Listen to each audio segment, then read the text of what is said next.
अगर कोई बच्चा या व्यक्ति 17 साल 11 महीने 29 दिन का होता है तो उसे इस चीज इन्होंने क्राइम करने के बाद भी वो एक दिन के कारण उसे वही सजा मिलती है जो माइनर को मिलती है। वो 3 साल में रिहा हो जाता है सिर्फ एक दिन के एक्सक्यूज के कारण। तो मुझे लगता है ये बिल में जो प्रावधान आप लोगों ने लाया है उससे 16 से 18 वर्ष के बच्चों ने जो क्राइम किया है, आजकल के स्थिति में अगर आप देखेंगे तो 16 years student kids are talking and chatting with youngsters, बड़े लोगों के साथ में बात कर रहे हैं, डिबेट कर रहे हैं कि you are wrong and I am right. जब 16 साल का बच्चा इस चीज पे डिस्कशन कर सकता है, डिबेट कर सकता है, तो उसे इस चीज का अनुभव है कि वो जो क्राइम कर रहा है वो किस होश में कर रहा है और किस तरीके से कर रहा है। तो उसे उसी तरीके से ट्रीट किया जाना चाहिए जो एडल्ट को ट्रीट किया जाता है, जो क्राइम की सजा दी जाती है। उसी तरीके का उदाहरण भी हमारे पास है। निर्भया केस में जब गैंग रेप होता है दिल्ली में, जब गैंग रेप के दौरान एक व्यक्ति जो 18 साल से कुछ दिन कम होता है उसे सिर्फ 3 वर्ष की सजा होती है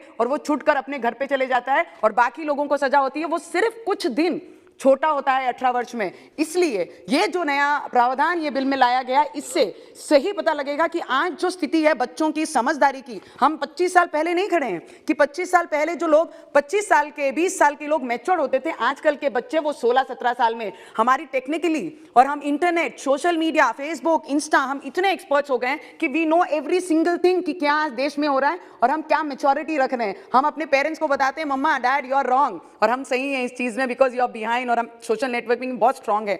उसी के दौरान कई चीजें हैं जैसे आर्टिकल 15, 21, 21A, 23 और 24, 39E, 39F के तहत भारत के संविधान में जो किशोरियों के अधिकारों के अधिक करते हैं और सुनिश्चित करते हैं कि उन्हें रक्षा की जाती है, उनके देखभाल की जाती है और उन्हें हर संभव सहायता प्रदान की जाती है।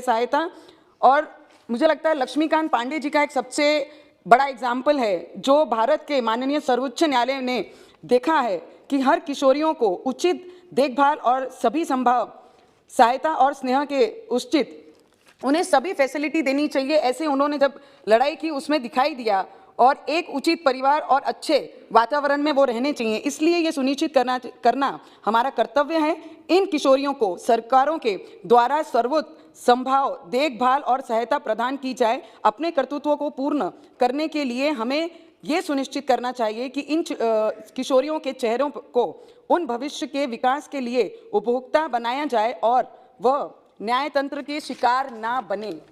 ये एक रिकॉर्ड की बात है कि इन किशोरियों को कठोर और क्रूर परिस्थितियों का सामना करना पड़ता है, चाहे वो अनेक रहन सहन की स्थिति, उनके द्वारा मिलने वाली भोजन और उन्हें शिक्षा के लिए हो, जिन स्थितियों में उन्हें रहना है उनके परिवरिश के लिए उचित नहीं है। ये सुनिश्चित करना का एक उच्च तरीका है कि उन्हें सर बहुत इंपॉर्टेंट है। इसके लिए मैं मंत्री जी पहली बार जो भी बोल रहे हैं everything is very important. Now please try to सही सर लास्ट 1-2 मिनट्स रहने की स्थिति प्रदान की जाए। ये सुनिश्चित करना है कि वे जल्द से जल्द परिवारों को प्यार से अपनाएं। किशोरियों ने न्याय अधिनियम वह वातावरण प्रावधान किशोरियों की तेजी से गोद लेने जाने की सुनिश्चित करने के काम है।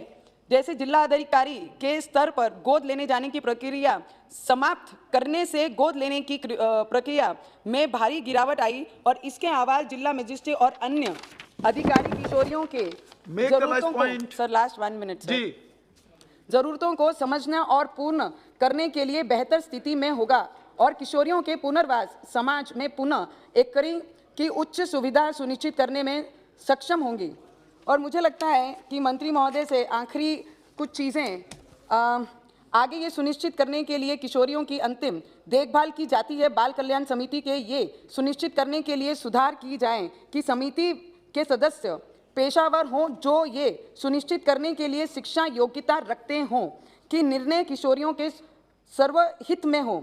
ये संशोधन माननीय सर्वोच्च न्यायालय के निर्देश के अनुसार उन मामलों को सर लास्ट का एक लाइन है बोल दीजिए। हाँ।